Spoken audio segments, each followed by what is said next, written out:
Hello there, listeners. Here is Maya speaking from my humble little tent in Klil, northern Israel.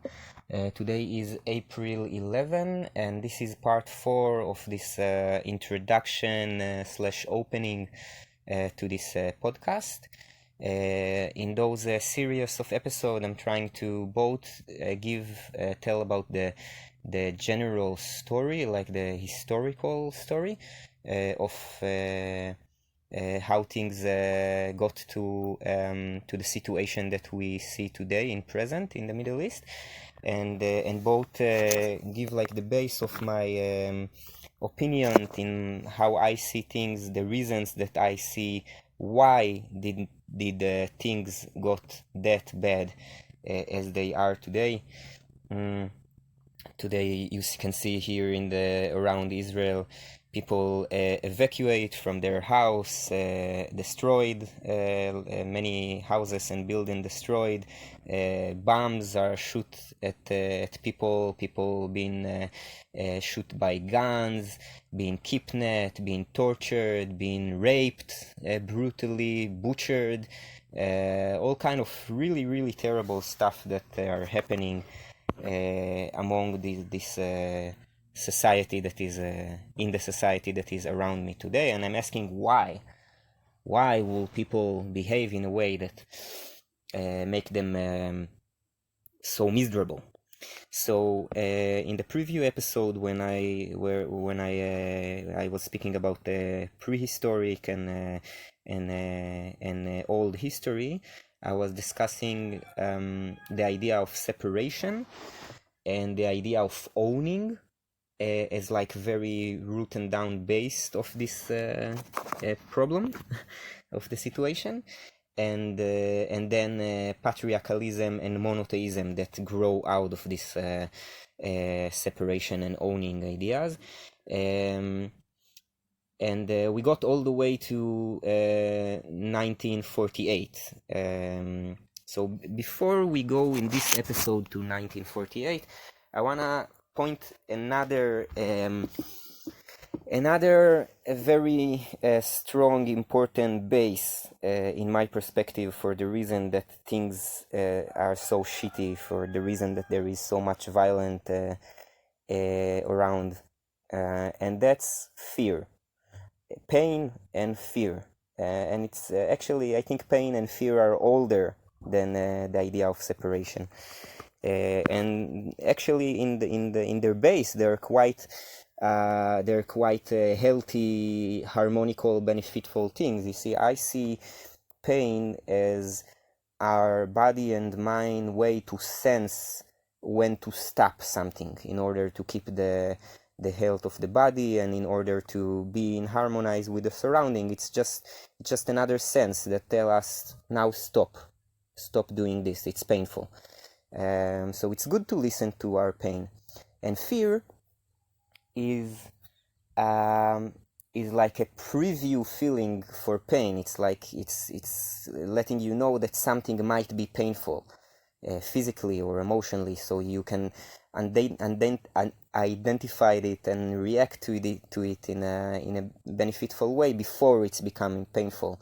I think the problem starts with our messed up memory about this, the fear and pain, because fear is very connected with memory.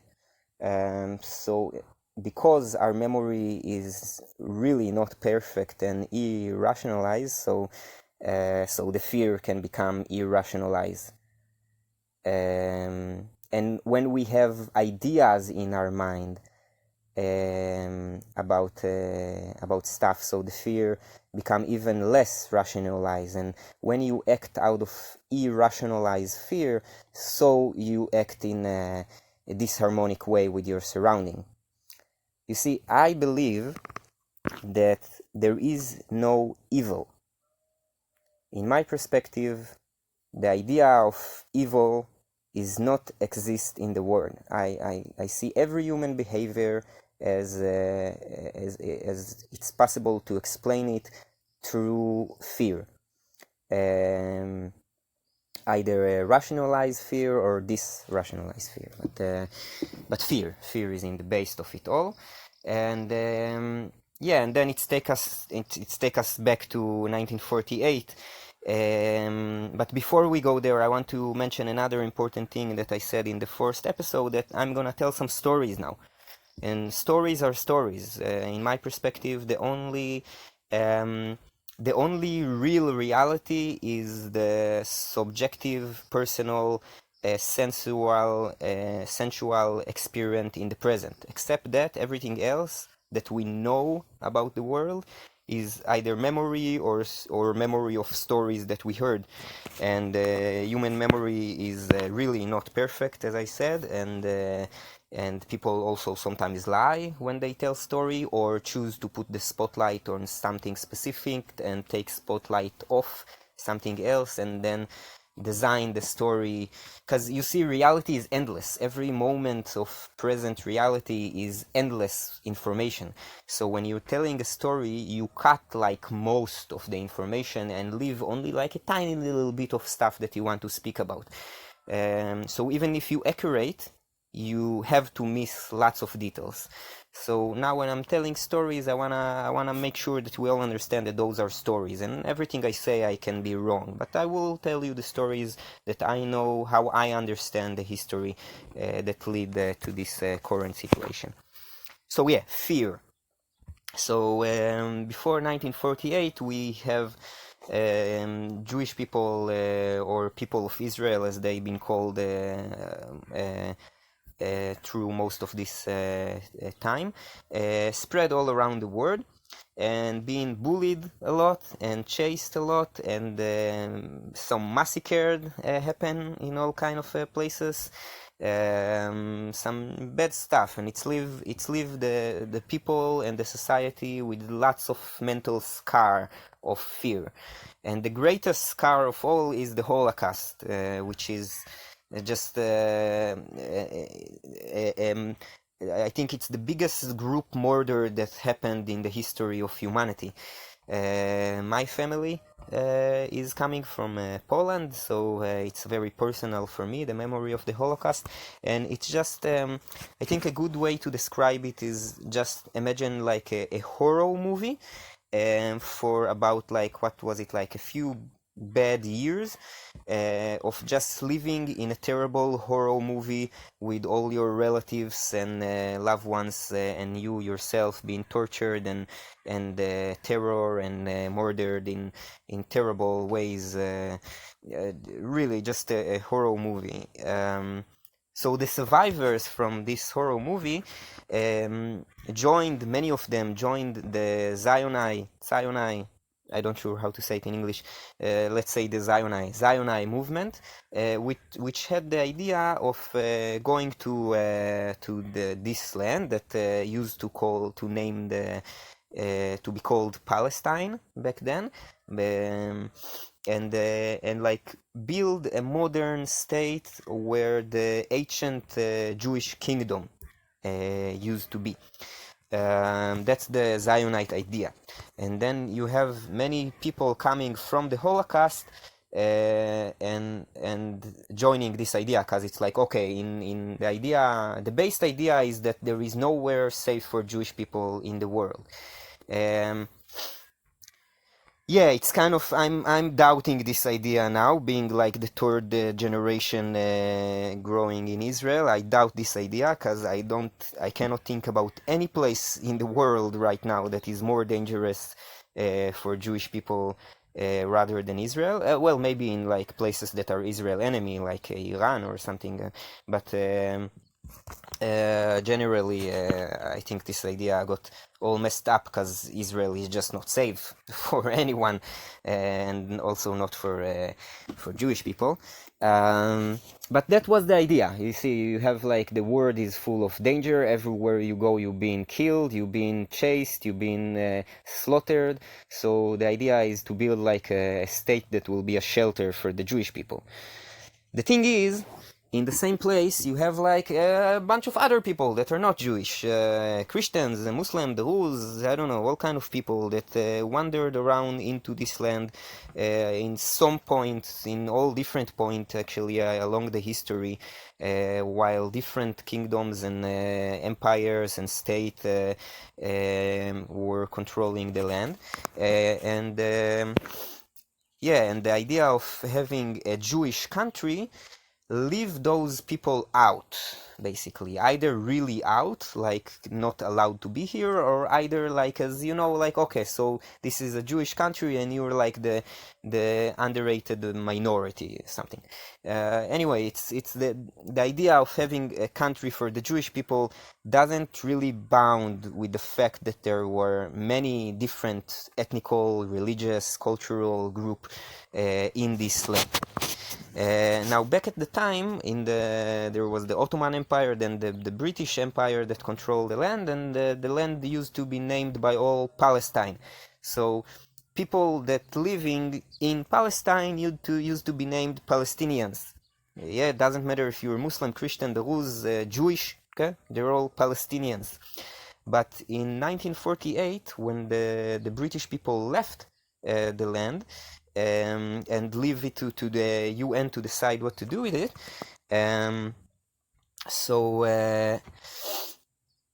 Wait a minute, lost my line of thought. I'll go back to that. So then we have the split. Okay, in 1948, when the British leave, then we have the split between those who support the creation of a Jewish state and those who want different stuff, but generally the idea of just having the local people that living here have their own state. The conflict between those two groups is mostly around the questions of the Jewish immigrants, because the Zionite movement had the will to bring many Jewish immigrants into Israel. Basically everyone, open the gates of this land to every Jewish people that want to come there and potentially being safe from violence. And within it, lots of religious ideas were mixed, but it was also there, the religious idea of rebuilding this ancient Jewish kingdom. And the people that live here that don't have anything to do with a Jewish state, they just living here and want to have like Palestinian state for the Palestinians, don't want those immigrants. I think the people that live here did not really care or did not care enough for the safety of those people running from the Holocaust. They didn't want to open the gate of the land to like thousands of immigrants from Europe and wherever. They want to have just a state for whoever is here now. And that's the idea of Palestine.